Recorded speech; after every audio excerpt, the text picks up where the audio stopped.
friends. This evening, I want to discuss you, I want to share with you some ideas about unemployment. And when I coined the word unemployment, we have a general idea about unemployment. But in science of economics, the term unemployment has wider meaning.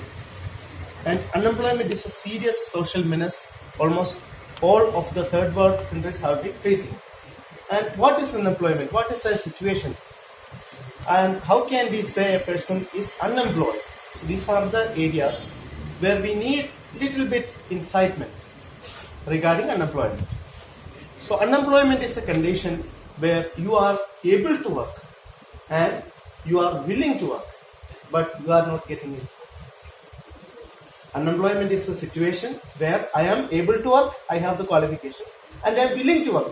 I haven't any hesitation or I haven't any reluctance to work, but I fail to find out a space for employment so that I will face ill-fitted. I face penury. This is called unemployment. And we all know that there are a lot of reasons for unemployment in India. We are third world country. We are suffering from our inherent infirmities, like we have population, we have a caste division, we have a poor infrastructure, we have a lot of lack of many things. So that ultimately culminated in the sense that our youngsters are jobless. And how can we thwart all such problem? This is my topic. So I told you already that what is unemployment. And unemployment occurs, as you know, that India is a very huge country accommodating more than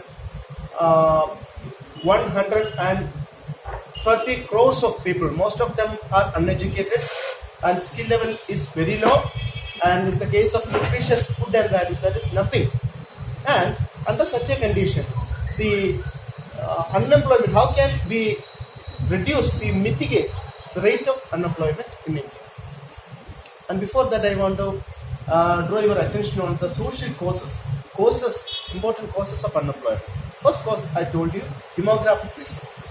India is a country that accommodates hundreds of ethnicities. They have their own food pattern, they have their own culture, they have their own inhibition, they have their own attitude, and even fascinations are different. Their aspirations are different.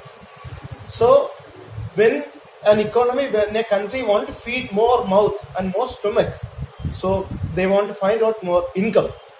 So that a space for employment is very essential. But a third world country like India, to offering employment as proportion to the population is very difficult. Second cause is that the grip of caste and religion. See, let me tell you freely, I don't know whether I am wrong to say that an MBBS student who belongs to, say, a separate clan have hesitation to do such works. And I am not ready to get into the specific. We have hundreds of, say for example, circumcision belongs to Jews and Muslims. And normally when such ceremony, performing such ceremony, the people only prefer a Muslim doctrine or such kind of doctrines. So this kind of grip over religion is there, one of the cause for unemployment. Thirdly, institutional apathy. See, we have panchayat system, we have a municipality, we have a lot of local self-government institution through which the central government offering channelizing fund for the productive activity to lessen our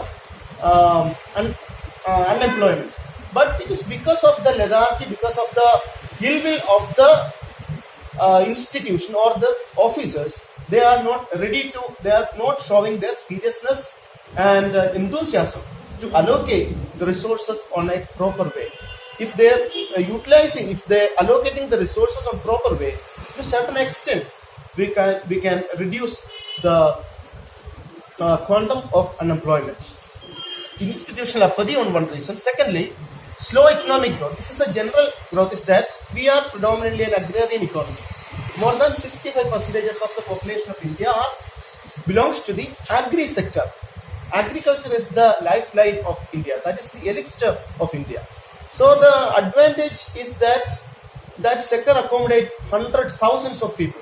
The disadvantage is that their skill level is very low. So when population 65% of the population having very low level of skill, that means that the overall productivity will decrease. Unlike the countries like West Asia and Europe and say American countries, their share of the agri sector is very low. Just to say that their agriculture productivity up to contribution to the agri sector is 10% or 15%. And manufacturing sector or industrial sector or IT sector or service sector, that contribute the lion's share to the economy. But in the case of India, the major share of Indian national income constitutes agri sector and service sector. We have only an emerging industrial sector that is not up to the full-fledged level. So agrarian economy has always an inherent instinct of growth that is not up to the speed of the that is not a desirable economy. A desirable economy, the share should come from the industrial sector or the service sector. But in India, it's an agrarian economy. Naturally, the major share of our national income comes from agri sector. Okay, so these are the important reasons for unemployment in India. And as per the ILO, International Labor Organization, they each and every year they will produce, they will manufacture, they will issue some data. On that data, as per that document, India at present phase 2018, we have, if we consider the total population of India, more than 3.5% people, educated people, are still redundant. They are still unemployed. And that is a pathetic condition. So this are already said that our country is facing severe economic crisis. Unemployment is huge, even though it is 3.5%. That is very huge. And regarding that, there are depends upon the region and phases. Unemployment has lot of bifurcations and color. So that there are some terms which are regularly appearing in the newspaper, that disguised unemployment, educational unemployment, and underemployment. These are three recurring terms in all newspapers. What is disguised unemployment? That is there in Kerala. We can see the prevalence of disguised unemployment. Disguised unemployment, I will tell you freely that I have a paddy field of 1 acre paddy field, and I actually need only 10 laborers. But due to the pressure from the laborers union and association, I actually forced to employ 20 or 30 agricultural workers, farmers in my paddy field. So the productivity of each person is very low. So I have a paddy field, I request only 10%, but due to the pressure of the external forces, I forced to offer more employment to my paddy field, so that the productivity will be very low. Such kind of employment is called disguised unemployment. മറഞ്ഞിരിക്കുന്ന തൊഴിലില്ലായ്മ. 10 പേര് ആവശ്യമേ പക്ഷേ I am offering 20 പേർക്ക് തൊഴിൽ കൊടുക്കുന്നു. So productivity കുറവാണ്. That is called disguised unemployment. Disguised unemployment, the term is, if you look at the newspaper, this term is very recurring things. Even if we consider the neighborhood groups, we can see that there will be 20 or 30 women will be there to cleaning 10 cent of land, because this is a part of social inclusion. If someone approached the panchayat member and telling that I am suffering from severe problems, so let me incorporate in your neighborhood groups and let me offer a source of income, so they will offer it, and they won't consider the productivity from that labor. So disguised unemployment is there. Then educational unemployment, that is very clear. We all know that people are educated, but as per the education, the proportion of employment opportunities are very low. That is called educational unemployment, educated unemployment. Third is structural unemployment. India is an example of structural unemployment. We are a very vast country, but lacking industrial infrastructure, and we don't have effective housing, we don't have proper electricity, we don't have proper irrigation. So structurally India is an agrarian setup.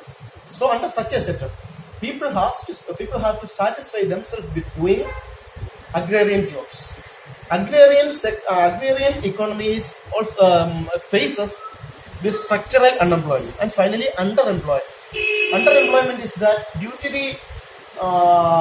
the problem of payment, I am offering only this. For example, security workers. Only night they will work, and daytime they will do some other works. So this condition is called underemployment. That means the work time will be very less. If a labor has a full one cannot get the chance to utilize his full productivity in a job. എനിക്ക് നല്ല ജോലി ചെയ്യാനുള്ള ശേഷിയുണ്ട്, പക്ഷെ അതിനുള്ള അവസരമില്ല. രാവിലെ ഞാൻ lottery വിൽക്കുന്നു 2 മണിക്കൂർ, അത് കഴിഞ്ഞ് ഞാൻ പച്ചക്കറി വിൽക്കാൻ പോകും. അങ്ങനെ പല പല multifarious works they are doing because of the lack of space for doing works. It is called underemployment. Kerala is best example of underemployment. So these are the terms which are regularly in newspaper. And what are the sources? Is there any shortcuts to break unemployment in India? Certainly no shortcuts. It will take time. And how can we hamper the gravity of unemployment is through development of skill training. Even though if we are offering education, we have to take much care on what will we get from doing that course, whether it is professional course, and the space and scope of the courses must be assessed. And we should, rather than giving conventional or educational courses like BA or MA, now people are offering trained or skilled or professional courses. So when a person is doing BSc nursing, there is at least guarantee that that student will get a nursing job. So BA economics, I have my degree is BA economics, but there is no guarantee that I can be a professor or a teacher. There is no guarantee. So professional or skill training, then quality oriented education, then establishment of more educational institutions. These are the panacea for mitigating unemployment in India. This is a very vast topic, but due to the shortage of time, I want to wind up this class. Thank you. Okay.